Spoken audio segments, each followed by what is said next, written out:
Hello friends, आपका स्वागत है एक नई वीडियो में। गाइस आज मैं आपको बताने वाली नोटिफिकेशन टोन कैसे आप चेंज कर सकते हैं। गाइस मेरे पास है रेडमी का फ़ोन है, सो आइए स्टार्ट करते हैं। सबसे पहले आपको उसके लिए सेटिंग ऐप पे जाना होगा एंड सेटिंग ऐप पे जाने के बाद आपको यहाँ पे साउंड एंड वाइब्रेशन का ऑप्शन दिखता है एंड इस पर क्लिक करें। फिर आपको यहाँ पे दिख जाता है नोटिफिकेशन का ऑप्शन एंड उस पर क्लिक करें। फिर आपको यहाँ पे इनमें से कोई सिर्फ डाउनलोड करके कर सकते हैं। अदरवाइज़ अगर इनमें से जो पहले से होता है उसके लिए आपको माई अकाउंट पे जाना होगा। उसके बाद आपको यहाँ पे रिंगटोन का ऑप्शन दिखता है, इस पर क्लिक करें।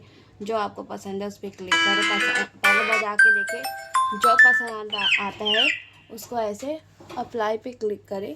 और इसके बाद आपको यहाँ पे और नोटिफिकेशन भी सेट करना चाहते हैं तो आप इस पर क्लिक करें। अदरवाइज़ जिसके लिए आप सेट करें उस पर क्लिक करें। इसके बाद आपको यहाँ पे बैक कर देना, वो सेट हो जाएगा।